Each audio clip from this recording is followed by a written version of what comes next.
and the Spanish people, of the Americas and Spanish people.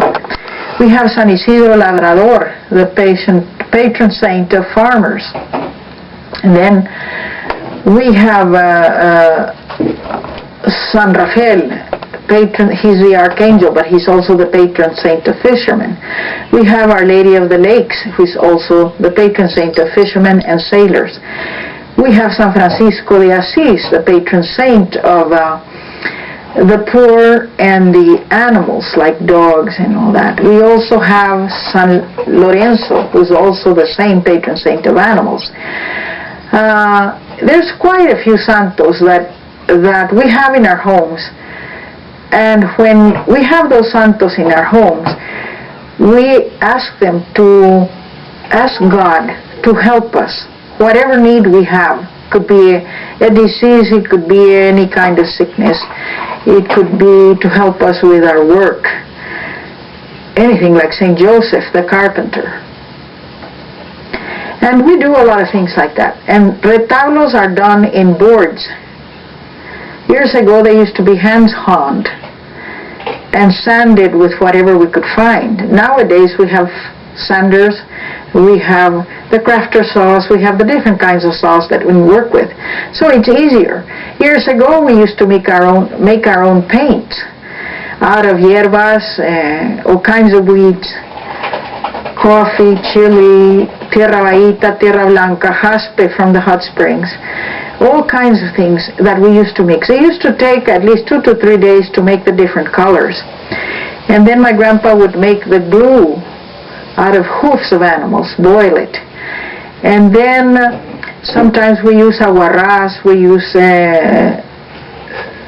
aceite linaza to mix with the paints if we wanted to make an oil paint. But it was very hard. Just like for the wool, to dye the wool, we had to do like 4 days of different colors in tubs to dye the wool, also for the sarapes that we made. Things like that. But the santos is something that if a person is sick or a person has a certain name, let's say San Juan, that person has San Juan in his house. Or Maria, so they had the Mary, the Blessed Virgin Mary. Or Ramon, they have San Ramon. Or San Ramon is also the patron saint of pregnant women, just like Saint Gerard.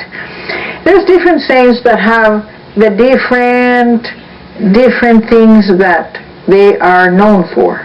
Santa Rita is for the dying and people that are losing their eyesight and things like that. Is there a santo for enjaradoras? I don't know, but I think the guardian angel is one that we usually use for enjaradoras. It's our guardian angel that we have. And Santa Cecilia is patron saint of musicians.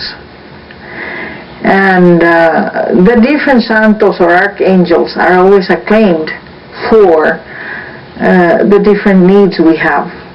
It's like when I don't have a job or things like that, which is hardly seldom, you know. And sometimes I get greedy and I ask a certain santo, help me find a job or something. You know, that's an example. And sure, the next day I get 3 or 4 phone calls and I don't know what to do with the jobs. But it always works.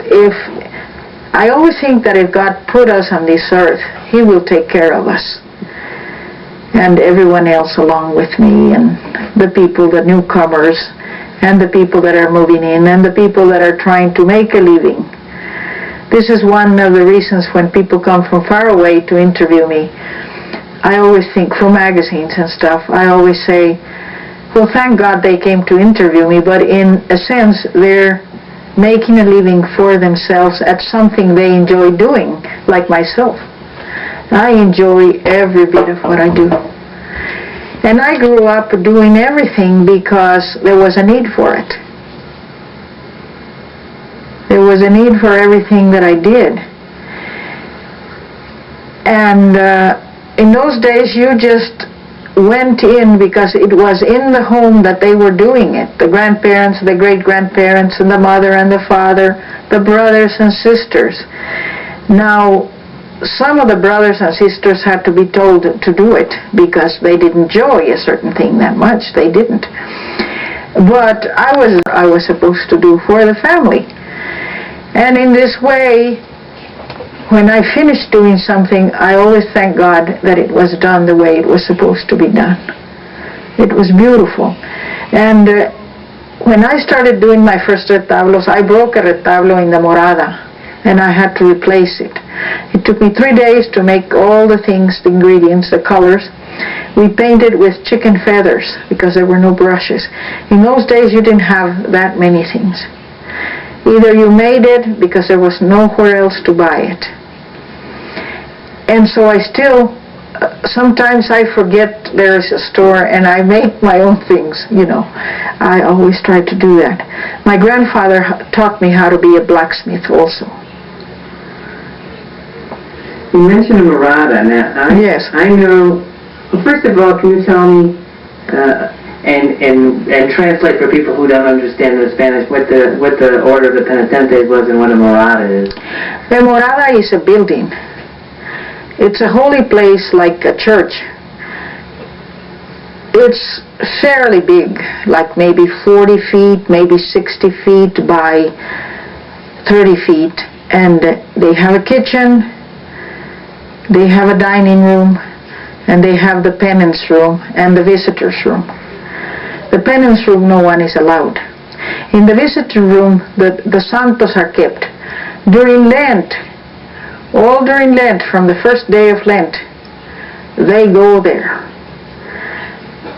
Years ago, it used to be that the penitentes, like the Brotherhood of Jesus, used to be the counselors in the community. They were the ones that guided other people. They were, if there was any trouble, you know, anyone trying to hurt somebody else, or anyone trying to do something wrong, they were the ones that were consulted. These were elderly people. These were over 80 years old up to 105 years old that were the penitentes. In those days, all the men belonged to the fraternidad, which they called them. And their rituals were secret and sacred, and still are. But there were times during Holy Week, like Wednesday, Thursday, and Friday, which marked the end of Lent. They were permitted into the moradas to pray the Stations of the Cross, to walk with them. And years ago, what was a long time ago, they used to carry the death cart. This was to remind people that death was among us. And there were alabados, which are the songs, or alabados is a canticle, that they sing the alabados. They would pray the rosary, they would pray the Stations. The people that had promised visitas to the different santos would go make visits to the morada. Years ago, people just from the Hispanic raza were let in. Now, it's different. Every Wednesday, Thursday, and Friday, the Anglo, the German, any friend can take a friend into the morada to pray and show the altares and different things that they have in there. I heard a story that, you know anything about? Yes, that was in Arroyo Hondo. It became where they had all race neighbors. It wasn't a racism thing, no, but all the race neighbors were there, and I guess at times they would take pictures with zoom lens from different areas, especially in their rituals at night. I guess they would. This was when they had their processions, either going to church or going around and praying the Stations with the heavy crosses on their shoulders. And so they sold the place to Harvey Mudd, and then they moved their morada somewhere else. Now, I've heard rumors, and these rumors are false.